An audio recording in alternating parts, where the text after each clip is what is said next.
You're listening to a CNA podcast. The first batch of Thai hostages held in Gaza returned to their homeland. They have since reunited with their families. One of the most surprising things about the Israel-Hamas war for me was just how many hostages taken back to Gaza on October 7th were actually not Israeli at all. More than 30 of the approximately 240 abducted were Thai. That's the highest number of foreign victims. So far, 23 have been released. Mani Chirachat was one of them. ก็ยังไม่เท่าไหร่ครับก็ยังตื่นเต้นครับคิดถึงเพื่อนครับ What he's saying there is he still thinks about his friends who were shot, that he feels like he died and was reborn again. He sat down with CNA's Saksith Saiyasombut to share his story, and today, Saksith is sitting down with me. Hey, thanks for coming on today. Hey, Teresa, thanks for having me. This is an emotional story with a capital E. You met with survivors and families of those still missing, and I really want to know, Saks, why were they so willing to talk to you? I imagine the trauma that they endured is still very fresh, so what was their motivation? It was very difficult to set these interviews up with a lot of these people, and it because merely for the fact that you need to be really careful approaching them. So, as you can imagine, when most of the hostages came back last year, there was obviously a very heightened media attention. A lot of media outlets were rushing to speak to those hostages. Some media outlets who shall remain nameless were accompanying even them home, basically giving them a lift home while they just got off the plane.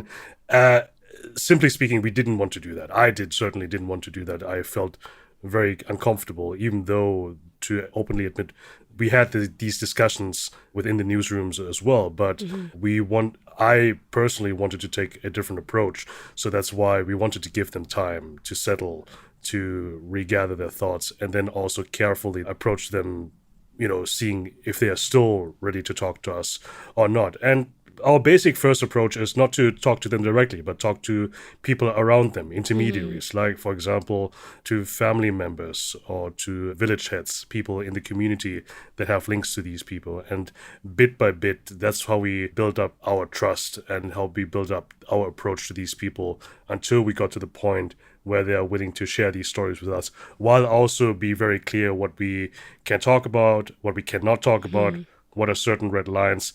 And obviously, you have to be careful because these people went through very heavy stuff. And even though I'm not a trained psychologist or a counselor, but at least we had some resources and training to be careful with these kind of people, that they open themselves up, right? They are very vulnerable. So that's why we also have to treat it with a certain level of respect to that as well. Before we hear their stories of survival, we need to give listeners some context here.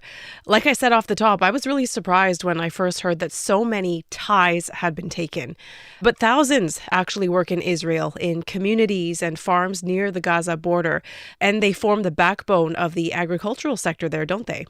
Very much so. At the peak before the Hamas attack on Israel on October the 7th, 2023, around 30,000 Thai nationals were working in Israel, in the whole country of Israel, mostly in agriculture, as I pointed out. And it's something that has surprised a lot of people. But if you look at the history, it's not actually that surprising or that much surprising, because it already started over 30 years ago, after the first Intifada, which is the first popular uprising by Palestinians against Israel. And one of the direct consequences of that is that the Israeli state has phased out Palestinians from the workforce in Israel, including agriculture.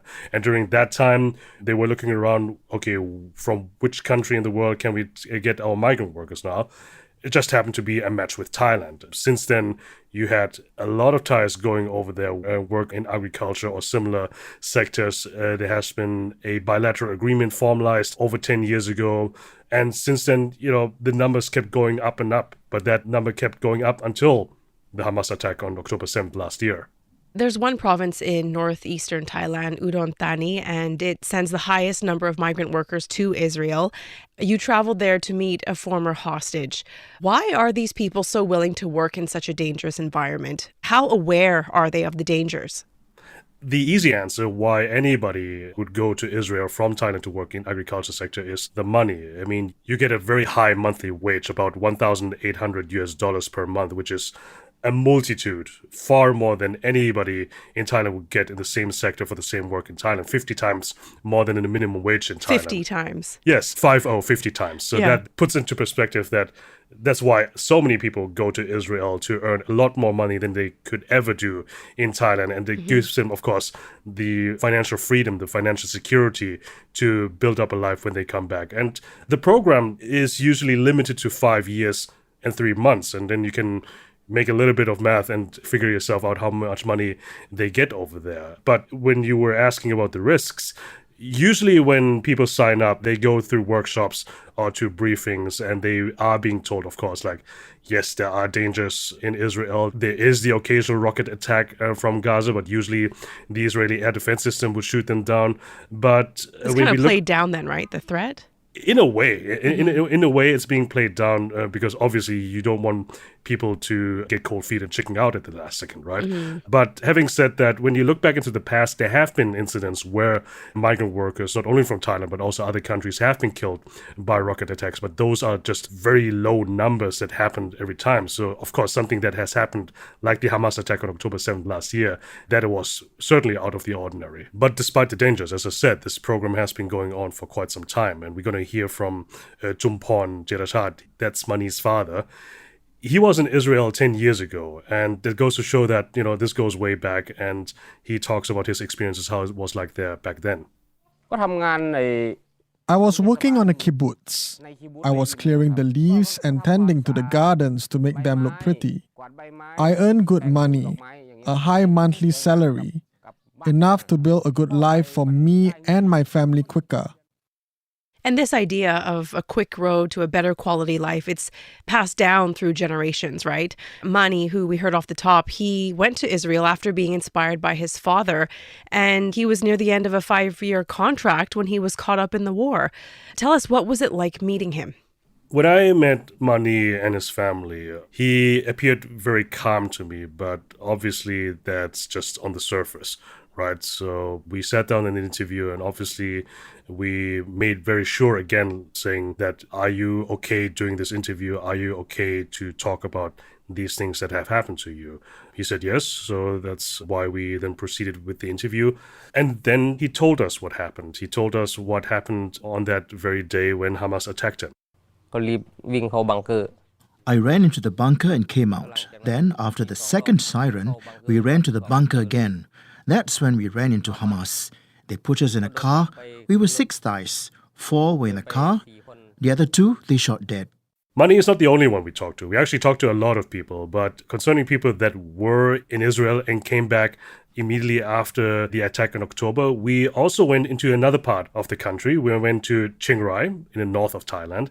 And what we found out during our research is that not only do you have a lot of people that are coming from the rural northeast, the Isan region, but you also had a lot of hill tribes, an ethnic minorities, plural, that are in the north of Thailand. And we met one man called Aye, and he also had a similarly harrowing story, but as you can hear, he managed to get out of the situation. ว่าแล้ว But one of the militants didn't seem to want to watch over us and left with the others. Once they were gone, one of the other Thais noticed that in the hurry, the militants didn't tie him up tightly enough, so he managed to free himself, found a knife, and freed us as well, and we managed to get away. Now, in November, the Israeli government and Hamas reached a deal for a ceasefire and for the release of some Israelis. But they said at the time that other nations would have to hold their own hostage negotiations. And Thailand had actually been doing just that. Saksith, you tracked down the main Thai negotiator involved, and he shared some pretty interesting insights into his parallel rescue mission. Can you tell us about that? Thailand actually had multiple different hostage negotiations and rescue missions, because you also had the government, obviously, with the foreign minister going to intermediaries, third countries that are close to Hamas, like Qatar. You had the Thai army talking to the Palestinian embassy in Kuala Lumpur, even though that is a different faction than Hamas. But the main one that was most intriguing to me was the quote-unquote private delegation sent by the House Speaker. You have to know that the current House Speaker, the President of the Parliament, Wan Mohammed Noor Matta, is a veteran politician from the south of Thailand, which is majority Muslim. And he personally has links to Iran. That's why he sent his chief advisor to Tehran to talk to a representative of Hamas over there. And this chief advisor is called Aripen Utresin, another veteran politician, a former lawyer. And he's very interesting, to say the least. He went there to see a representative of Hamas. But one thing that has to be emphasized, this was not a government delegation. This was a more or less private delegation that was sent to Tehran to talk to Hamas. And one angle that he found that he thought was successful was the common religion. When we met, I said that the House Speaker was sending his greetings, and this delegation was sent too, and I said it straight, not to negotiate. We were asking for the Thais to return home. We did not ask for anything in return. We only ask as Muslims to Muslims, and as Thailand respects Muslims. And they also said they want the hostages to return home in order to tell the world the truth, whether Hamas are the terrorists or not. There was another aspect that kind of intrigued me, or that kind of stood out to me as well, that he didn't hide that he's pro-Palestinian. And also, he said that Hamas has guaranteed him that the hostages would be unharmed. However, I confronted him with the witness account of Mani when he said that he was beaten, that he was physically assaulted, him and the hostages that were with him. And he flat out dismissed it. He basically said that it's not consistent with Hamas told him. So that also was something that was very interesting to me, to say the least. Despite the ordeal and the very clear dangers that are involved, some Thais still say, hey, yeah, I would go back in a heartbeat. Just why are they so willing to return? Again, the answer goes back to money, right? Because you had a lot of Thais coming back, about 9,000. So almost a third of those 30,000 Thais that were in Israel last year. They were willing to forgo a high monthly wage. But then now that the dust has settled a little bit for them personally, I think there's also the realization for a lot of people, well, the money is too good to give up on that. So that is why there are some Thais already either planning to go back, or we have also heard from some people that are already back. We ran into somebody while we were in Chiang Rai, and he told us, yeah, I want to go back. And he literally said, I want to fight another round. That's his literal words. And I think that was striking to me, that he said that it is a fight for him. It is something that he's willing to take another risk for the reward of a potentially better life. Very interesting. But what about those who are definitely not going back to Israel? We know they're giving up a significant amount of money here. So what is the government doing to resettle, to compensate, re-employ these agricultural workers? Are they considering heading to other countries to work, maybe? There is right now a lot of different compensation schemes by the Thai government, but also by the Israeli government as well. They are worth several thousand US dollars, but they don't cover nowhere near the losses they would have incurred by foregoing that monthly wage. There are efforts by labor authorities to find them jobs, maybe retrain them for other sectors if necessary. But as you said, there are also other people that are willing to go to other countries. Mani, for example, he basically said that he can imagine to go abroad again. Definitely not Israel, but to other countries. There are other popular destinations for migrant workers, such as Korea. So right now, at the time of this recording, 8 Thais remain in captivity, and there is at least one more who's missing. We just don't know what's happened to him. So what's next for them and for their families? The problem right now is, as we record this, there has been no progress in these hostage negotiations. Our security sources have basically told us that Hamas has basically shut the door. They have slammed the door into everybody's face. Yes, of course, we do know that talks are ongoing, mostly through intermediaries and third countries like Qatar, but any direct contact by Thailand, by the Thai authorities or other entities, they have borne no fruit. So this is why we have to report by the time of this recording that at least 8 Thais are held captive. There is a possibility that more are being held captive. We have talked, for example, to a mother who is missing his son. She's convinced that her son has been taken by Hamas, but there has been no official confirmation. And, to think about that kind of situation, it must be very harrowing that you have a loved one over there on the other side of the world.